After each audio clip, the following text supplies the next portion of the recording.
Hi everybody, it's great to be back here again. Tomorrow it's Friday. Let's get down to our Torah lesson.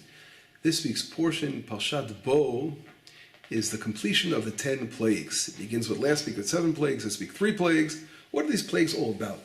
And there's so much to talk about, and obviously it's almost impossible to cover all this ground in a short lesson, but I want to leave you with an impression, some kind of understanding about where this takes us, a little bit of insight into the plagues. And if you look at in the Torah, in the beginning, after Moshe Rabbeinu throws his staff on the ground and it turns into a snake, and Paro is not moved by this, God says something very interesting. God says to Moshe Rabbeinu, Ki kaved leif Paro. He says his heart is stubborn. Paro has a stubborn heart. Now, okay, if you read it, everyone knows that verse, but in reality, if you look at the Hebrew word kaved, what does that mean? Kaved means liver. In other words, ki kaved leif Paro, you could say his heart turned to liver. What is a liver? What kind of organ is the liver? A liver, we know, is a vital organ in the human body, involved in storage, metabolism, different things, protein, blood proteins, etc. But it's very, very connected to what our rabbis teach us. Another function of the liver is a purifier. It detoxifies. Why? Because our rabbis teach us that the liver is the source of anger, and arrogance is connected to anger. In other words, when a person is full of this bad, negative energy, it goes through his liver, and there is purified. And if a person doesn't purify it, the toxins remain within his system, and it poisons, of course, the person's body. And God is saying, Paro's heart became toxified. It became liver. And what was the toxins in Paro's heart? God was saying that, in other words, it was his arrogance. It was his lack of faith. The whole lessons of the plagues is all about faith and believing in Hashem. And Paro said, who's God that I should listen to him? His heart is liver. And Paro didn't recognize that this was his problem because he didn't pick out his own blemish. A person who's arrogant doesn't realize the blemishes that he has. And the other side, there's a Moshe Rabbeinu, a beautiful leader, modest individual who's asked to lead the Jewish people out of Egypt. And we see an amazing thing is that the same kind of verse is connected to Moshe Rabbeinu. In other words, the same word, kaved, in a different way. What does Moshe Rabbeinu say? When God says, Moshe Rabbeinu, I want you to lead the people of Israel from exile into the promised land. Moshe Rabbeinu says, God, I am kvad peu kvad lashon. I have a speech impediment. I can't speak. How am I going to go before Paro to get them out of there? And God says, who gave the power of speech to man? And who gives the power of, God can heal, of course, all these issues.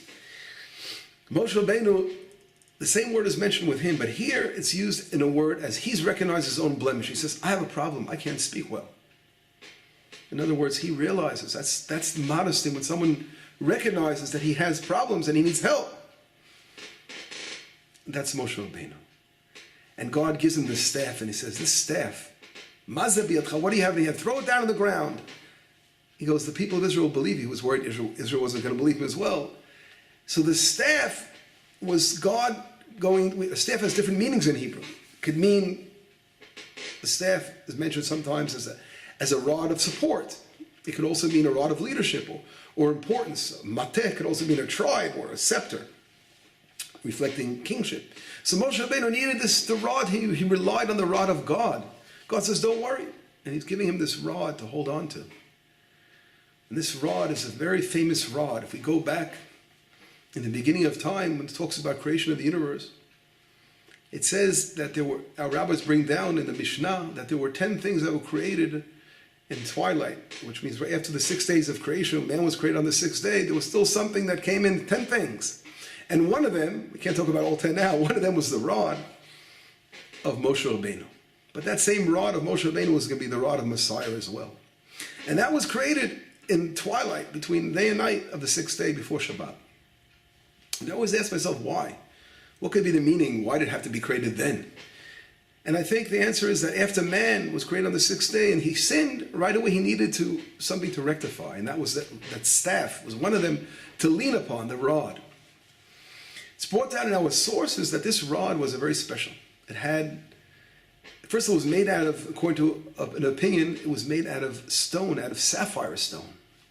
That same stone, which was the tribal portion of Yisachar, that same stone was used for Moshe Rabbeinu when he wrote the second set of tablets. He wrote them on the sapphire stone, and that's what a miracle took place. How he found that sapphire stone, and how it was how it got to his tent. And nevertheless, that rod of Moshe Rabbeinu was so powerful, connects us to the tablets. It's something that's going to be following us in the generations all the way to Messiah. What's going on over here? What does that all refer to? What does that mean, that the rod, the staff? I thought about the staff we see in relation to Paro, that it became one of the signs. He threw it down, it became a snake. The staff in one hand is something it could be stone, it could be something that's rigid, that's stubborn, arrogant. Like the arrogance, we spoke about Paro's arrogance. So a staff could be used, and a negative energy becomes a snake. And that's what Paro really did. Paro used that staff with negative energy. But his staff was swallowed up, don't forget. And that was, the name Paro in Hebrew comes from the Hebrew word meaning olef, a neck. His neck was stiff, just like Israel's has a stiff neck, but his neck was stiff for different reasons, to go against God, to become the head of the snakes. And that brings us back to the sin of the first man, the primordial sin. That snake was pushing for the first man to sin. But Moshe Rabbeinu was rectifying that sin. And he represented the other side of the staff that can become the other side, that becomes a staff to lean upon, to rely upon. And that's the staff of faith, relying on God for your support. And that is what Moshe Rabbeinu, someone who's modest, who could see his own blemishes, can know, wait a second, I need that staff I need God. He's the one I'm relying upon in the universe. And I think there's a beautiful midrash that sums it all up. It talks about Paro's personality versus Moshe Rabbeinu's personality. And the midrash says, Paro, it's like a parable of animals in the forest. The king of the forest, the lion. He appointed the donkey to collect customs at the gate of the forest. And one day he was walking, the king of the forest, together with his ministers, a fox and his wolf. And the fox said to the donkey, let us in, the king's here, whatever. And the donkey said, nothing doing. The king will have to pay taxes as well. It's the law of the land. He made the law of the land, let him pay taxes. So the king immediately the lion devoured the donkey.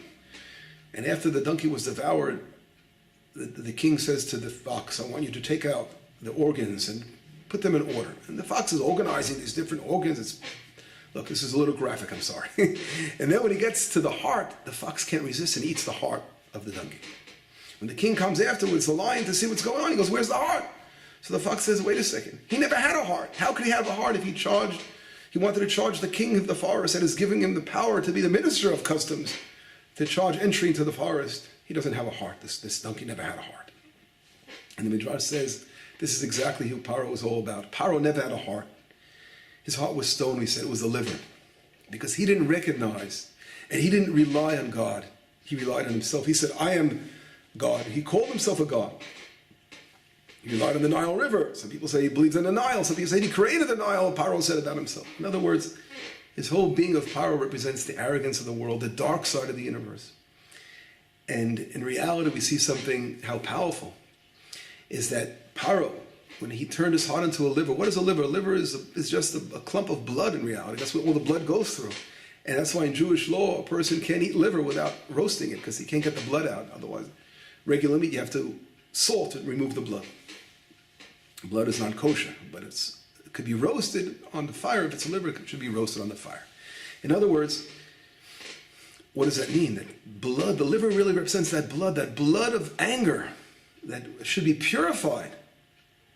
That purification process was not done by Paro. He left all his terrible qualities within his blood, in his system, in his blood system. And that arrogance and anguish that turned into the plagues, that's what became the blood of the first plague. And all the plagues were connected. The lice also suck blood, whatever a lot of them do. And all the plagues themselves are connected to that, reflecting that poison the plague and the boils that came about, and the wild beasts that came about, and of course the last of the plague, which represents the killing of every firstborn that was killed. This terrible dinim judgment that took place throughout the plagues, which all was created by Paro himself. That same anger that he had, his impurifications that he bared, turned into these wild beasts that devoured his own kingdom. And what was so beautiful is that Moshe Rabbeinu, who represented the opposite, the modesty, he was the leader. And later on, it was the miracle of the blood of the Passover. That whole miracle when Israel, of course, after the splitting of the sea and leaving that terrible tragedy of Egypt and beginning a life of receiving Torah, that was reflected in the blood of the Paschal lamb on the doorposts. And that was reflected in this blood of circumcision. In other words, that same blood can be purified. That impurifications of the toxic blood of Paro. This sounds very gory, but it had to be turned into holiness. And that's really what happened, as we see when Israel left Egypt and they fulfilled the laws of the Paschal offering and the laws of circumcision, which showed that their complete devotion to God, to the only one God of the universe. But that is the message that Paro had to get from the story of, and he didn't, of course, get that message. It's all the message of faith. This message of the 10 plagues, as I mentioned before, from the beginning of creation, about this, the rod, the staff that was created in the beginning of time, will follow us to the end of the days. Our rabbis teach us that the Messiah will carry that same staff. In other words, that rod represents this battle between arrogance and modesty. And we have to turn that rod into reliance and faith on Hashem, that He is going to stand with us, and we will overcome all obstacles.